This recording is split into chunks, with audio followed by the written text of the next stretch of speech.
Imagine turning every cold email and call into a hot lead. In this video, I'll walk you through my frameworks on how to convert opportunities at ease with the masterclass episode I did with Calendly. Be prepared to never be ignored again. Welcome to the second episode of our three-part series, The Art of Cold to Close. And we're going to be talking about cold call conversions made easy. We're also going to talk about emails as well and how you can do that. Now, as you all are trickling into this session, let us know where you're tuning in from. And if you got to see the last masterclass episode, let us know what your biggest takeaway was, because we're going to be using some things that you heard about on LinkedIn in this episode today. So stay tuned for that. I have a question for you all. Yes, starting off with a question this time. On a scale of 1 to 5, you can put this in the chat or you can think about this out loud. What would you rate yourself in terms of cold calling plus cold emailing? So 1 to 5. 1 being, I just started, I'm not the best. 5 meaning, I'm elite at this, I am fantastic. So let us know in the chat. At the end of this, we're gonna make sure that you have at least a 0.5 increase and you feel more confident in what you're doing. Now, these are the 5 different portions that you're gonna learn throughout this episode. Number 1 is, how do you prepare for your cold call? Number 2 is, how do you make the cold call so that it converts? Number 3 is, what is your email framework? Number 4 is, how do you handle those objections when you're reaching out cold? And number 5 is, how do you make sure you ask great questions in your conversations? And then we'll open it up for Q&A. Now, let's go into portion number 1, how to prepare for your cold call. Now, before you make the call, I believe you should have a routine to prepare yourself so you're confident in your approach. So one of the key things that you want to do here is get yourself pumped up. Now, that doesn't mean you need to go out on a run and go do something crazy. All you need to do here is find songs or a playlist that you really like. So for me personally, this is me personally, you don't have to follow my path. I love the song In the Club by 50 Cent. When I hear this song, I'm ready to make cold calls. I'm ready to get after it. Now, again, you may choose a completely different song than from me, but I really like 50 Cent, and so I like to dive into that. So you figure out what your pace is and get yourself excited. The reason for this, by the way, is psychologically, when you play a song and you map it or correlate it towards a task, it gets you mentally more prepared for that task. So that's why certain songs, I play them before I do certain things, like cold calling, for example. So I'm getting myself in a cold calling mindset. So if you're a rep listening in today, find your song. If you're a leader listening in today, get your team to find their songs. And that's how you're going to put yourself in the right motion. So now that we have the song in order, the next step that you want to take is getting in the right environment to make the call. So do you like to stand up? Do you like to sit down? Do you need to be outside? These are different things that you have to decipher to figure out what's best for you. And once you find out what's best for you, that's going to allow you to have a better conversation across the board. Prepping yourself, getting yourself mentally ready. I also recommend as well, if people are around you, to do some mock cold calling with your team. Getting yourself prepared for your voice, and also get your team prepared for that as well. I know we're in a hybrid environment. We've also found this to be really helpful in virtual settings too, and that's a great way to go about it. Now that you feel more confident, you got the juices flowing, and now we're more excited, the other thing that you need to be looking at is understanding who are your buyer personas. So you should be doing this research before you even get on a cold call, to the point where this becomes something you already know.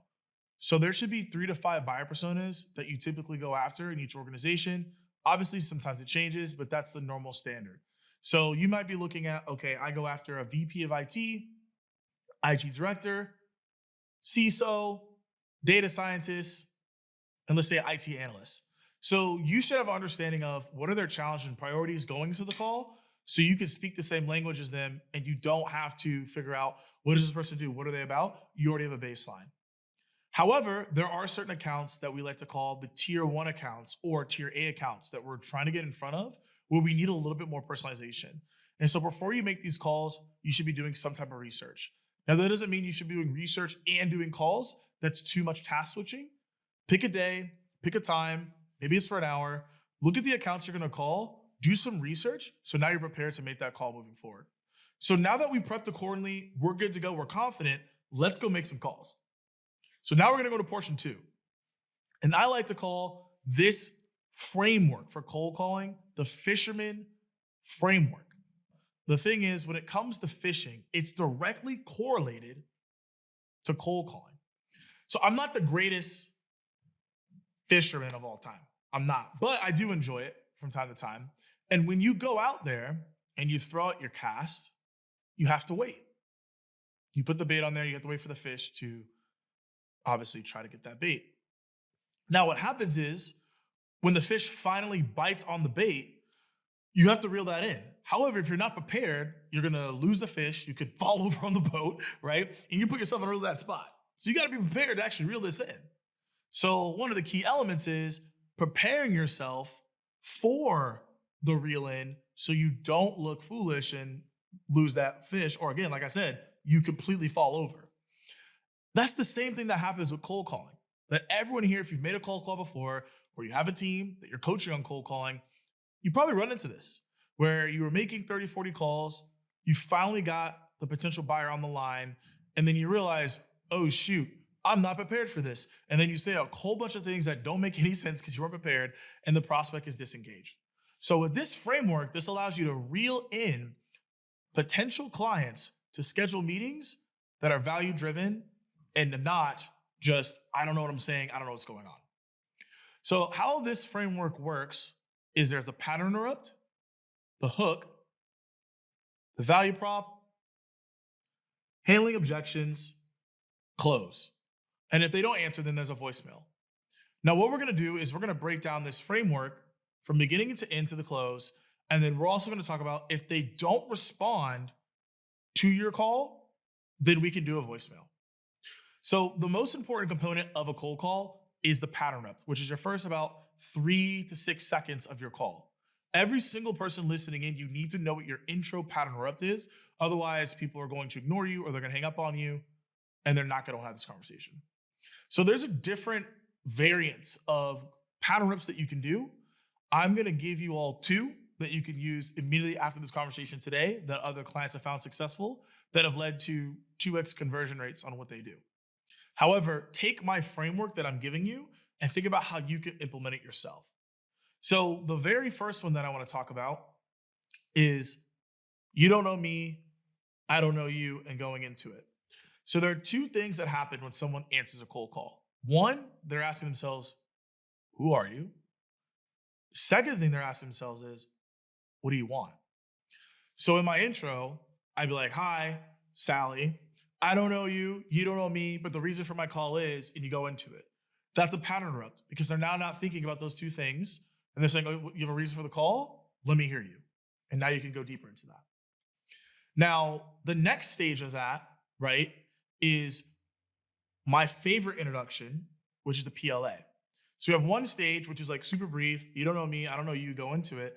The second intro that I have, or the pattern interrupt, is called the PLA, pleasant, laughing, arms up. And this is what we like to call a permission-based opener. So let me explain exactly what this one is so you all can use it and leverage it and maybe share it with your teams and try something different. So again, let's call Sally. We're blowing Sally up a lot today, so we'll keep calling her. So we'll call Sally. Hi, Sally. Thanks for taking my call. Hey, look, I know I'm calling out the blue here. However, do you have a few moments to chat? Now, let's rewind and talk about why this works. So the first part is pleasant. Hi, Sally, thanks for taking my call. After analyzing thousands of calls, we realize when someone says, thanks for taking my call, it interrupts our pattern because that's not something that people typically hear. They don't typically hear, oh, thanks for taking my call. So now they're gonna lean in a little bit more to say, what's this person about? The second portion is the laugh. So this is something that you need to practice, right? I said, hey, I know I'm gonna catch you out the blue here. That creates levity in the conversation. So now it's lighter for this person to hear what you have to say. Please do not, if you're watching this today, sound like Kawhi Leonard and be like, oh, no, I'm calling you out the blue, right? We don't want to do that, all right? That's going to lead to disconnects. So if you laugh like that, you didn't hear that from me, right? You want to do a little bit of chuckle, practice this in the mirror, and that will put you in a really good spot, right? And then the next stage of this, right, is however, do you have a few moments to chat? I put my arms up because when you do that, body language makes you seem not as assertive, not as aggressive. It makes it seem like, hey, all is good. Let's just have a conversation. That allows for the person to be more open with you to now be like, hey, you know what? Like, I might have a couple minutes here. Now, last bit here is I said moments. And the reason I say moments is because that is ambiguous and that could mean 5 minutes, 10 minutes, a couple seconds, whatever. But if someone does say no, and this could happen to you, right? To be transparent, we could still schedule a meeting here. So I'll say, hey, look, I know you're completely busy right now. However, all I'm asking for is 30 seconds of your time. And in that 30 seconds, I'll explain to you exactly what we do here at Calendly. And look, if that's not applicable, it's okay to hang up on me. Does that sound fair? That works really well because when you say, does that sound fair? People at the end of the day are 100% okay with that because they're like, oh, that's fair. That's not anything crazy. And you can go from that standpoint. Now, one of the greatest things is once you do get past this introduction, then you're going to get into some type of hook. So your hook would be like something you found maybe on the website. Hey, notice this on your website. Notice this on LinkedIn. Or I've been talking to a lot of VPs of sales, and here's something that we're hearing a lot right now. So you want to use that hook to bring them in, either persona-based, like I just mentioned. I've been talking to your persona. I've been hearing these things about your market. And then the personalization is website, LinkedIn, et cetera. So you can do that differentiate. The value prop, grab from the email, put in there, hey, we've been working with a lot of VPs of sales, and one thing they're telling us is to get better at their cold calling frameworks to increase their conversions. Is that something on your radar right now? Or is that something that your team's currently discussing, right? So that value prop, you're bringing them in. You'll have objections, which we'll talk about how to handle that here on one of the other portions, and then you can close the call. Once you close a call, this is a very, very, very, very important tip. Everybody needs to write this one down, is making sure to get them to agree to the calendar invite on the call itself. Hey, Sally, before you hang up the phone, could you please accept the calendar invite? I want to make sure that this doesn't go to spam. And so one of the best ways to make sure that you're not scrambling with your calendar is you can also use Calendly's real-time scheduling app. So you can use it right there. It integrates with your calendar. You can look and see what's going on. So you're not on your calendar being frantic. And it's a good way to schedule meetings right there. Also a good way to schedule meetings if you need other colleagues on the call, if you're an SDR handing off to an account executive. So just another simple way to do this without it being overwhelming. I wish, honestly, I had this when I was a rep, and now you can put yourself in a really good spot. Now, those are two introductions. We just walked through the Fishman framework. Now you're reeling prospects in, but what if they don't answer the phone? This could happen. So if they don't answer the phone, we're gonna do a voicemail. And this voicemail is one of my favorite things I like to share with people on how to increase your conversion rates on email and also increase the number of callbacks that you get. Because when you do a voicemail, if I were to ask you all right now, how many callbacks would you have? It'd probably be like 2 to 5. It normally isn't a lot for people. And I've done this training and I've done this sales kickoffs, and I always get that 2 to 5 answer. Sometimes we got outliers and people doing 100 where it's like, hey, maybe you should be doing this training, not me. But 2 to 5 is typically the cadence of what I see. So in order for you to get more responses, you need to say something like this. Hi, Sally. The reason for my voicemail is we've been speaking to a lot of VPs of sales, and one of their main things that they're focusing on right now is how to increase their cold call conversions. And we have a framework that we've been implementing into teams that has led to a 2x conversion rate. And I thought that might be something on your radar. Look, there's no need to call me back. I'll send you an email here in the next 5 minutes. The subject line will be cold calling framework. And if you want to reply, you can do it there. My name is Morgan Ingram from Calendly. Once again, my name is Morgan Ingram from Calendly. So now that we've got that sorted, now it'll be really easy, right, moving forward for them to reply, because I said there's no need to call me back. There's no friction. They're not worried about it. They don't feel pressure like a normal sales rep would give them. This actually makes it very simple for them to be like, oh, okay, like if I'm interested, they'll look at the transcript of the voicemail and they can go look at the email to respond from there, which then leads into the next portion that we're going to talk about, which is the email framework. So now you're confident in your cold call introduction. You feel great on your value props, you're nailing the close, and you know exactly how to leave voicemails. Now we got to talk about how you should write your emails. So when it comes to emails, what we've seen is the highest conversion rates around 2 to 5 sentences. When you do that, it makes it more compact and concise for people to respond. Now, there are scenarios where different personas in different regions, this may be longer, but I'm just giving you the baseline data on what we've seen across the board. So when you're writing a cold outbound email, you want to think about this as the newspaper email. So when you're looking at the newspaper, the whole goal is for it to grab your attention with punchy headlines and very concise and contextual text, which is what you're doing here with the email. So let's go through the email framework and give you exactly what you should do so you can write better emails and get more responses. So the first part is what I like to call the headline, which is basically your subject line. Your subject line needs to be around 2 to 5 sentences or 2 to 5 words. And within those 2 to 5 words, 3 words typically is like the best when you want to do this. Now, I'll give you an example of a subject line that's worked extremely well for a lot of clients and coaches that we've talked to is their company name, the greater than less than sign, your company name. If you don't want to put your company name, you also could put their first name here. That greater than less than sign has worked wonders for people that we've worked with. Another one that works really well is your, and then insert whatever you're looking to talk to them about. So it could be your podcast interview, your YouTube interview, your recent post on LinkedIn. When you mention your, it's about them. People like to talk about themselves, so it leads to higher open rates. So typically on the greater than less than sign, you'll see like 35 to about 38% open rates. The your, you'll see about 30 to 35% as well. And that's like the average of what we typically see, right? So then now that we have that done, we're going to look at the intro, which typically is your first 1 to 2 sentences. And this is where you're looking to stand out based on information you found. So you could start off with, I've been doing some research, saw your recent post. These are ways that you can stand out and immediately get to value.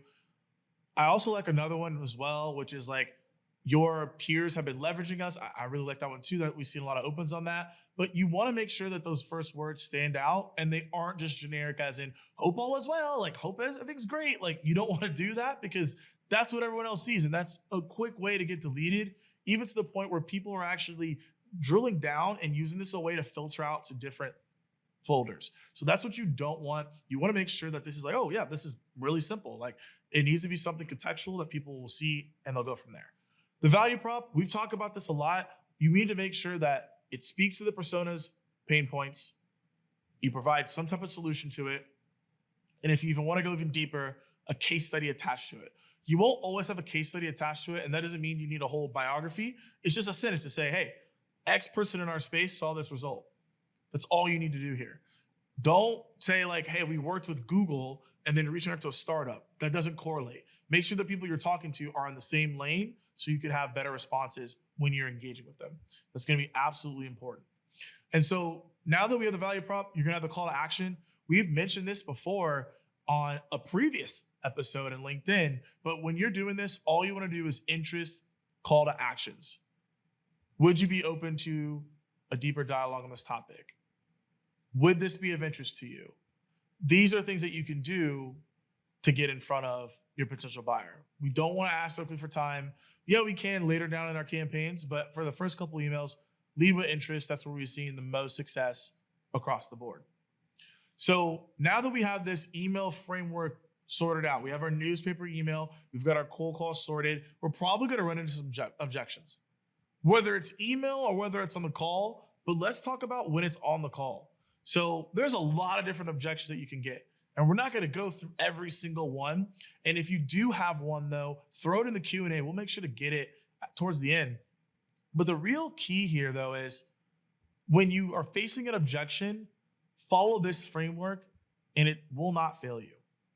Pause, acknowledge, question. So when you get an objection, you want to pause for about 1.5 seconds. Then you would acknowledge whatever the objection is. And then you want to ask a layered question to figure out what the real objection is. Most objections you get are brush offs. So we want to make sure that we can get to the real one. So let's give an example that I hear a lot. Reach out to me in 6 months. So if I were to get that on a cold call, I would say, pause.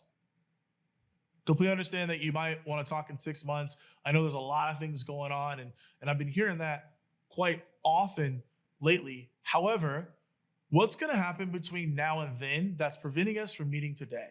So now what that does is give me a real answer. I then can continue to ask layering questions on top of that to figure out how I can truly get the meeting set instead of going back and forth and trying to figure out what's going on. I'm asking a direct question that I can get the real insight on, and then I can figure out, can I schedule a meeting earlier or do I need to wait for that 6 months? Now that we've handled that objection, this is a great opportunity to use Calendly's real-time scheduling app, because if you're handling objections and going back and forth, you're clearly not even looking at your calendar yet. So it's a good way to look at and say, okay, who do I need to connect with? Who do they need to go in front of? Because that objection you handled, you could maybe refer to another colleague that maybe you just don't have their calendar up for. So this real-time app helps you there. And so once you have handled that objection on the phone, an additional tip here is how to handle objections on email. I typically recommend people to do two things. One is call them if you can. When people reply to their email, there's a number in the signature that you can call and have a conversation with. Number two is you could send a video to the person, because it's very hard to ignore someone once you've seen their face. So now you can go in there, they can respond, and you can have an engaging conversation there. If those two don't work, yes, you can apply via email, but I found that those two options typically are the best to get in front of the person you want to get in front of and convert the opportunity that you're ultimately looking for. So now that we've handled those objections, right? We got our email ready to go. We got our cold calling conversion. We're feeling really good going into our cold call. There's probably some questions that we need to ask, because I just mentioned that earlier. Now, in terms of asking great questions, there are three different types of questions: open-ended, close-ended, and layering questions. Most of you probably know what that means, so I'm not going to explain to you every single one. But what I would recommend you to do is, in your cold calls, make sure that you have go-to questions for your open-ended, close-ended, and layering questions.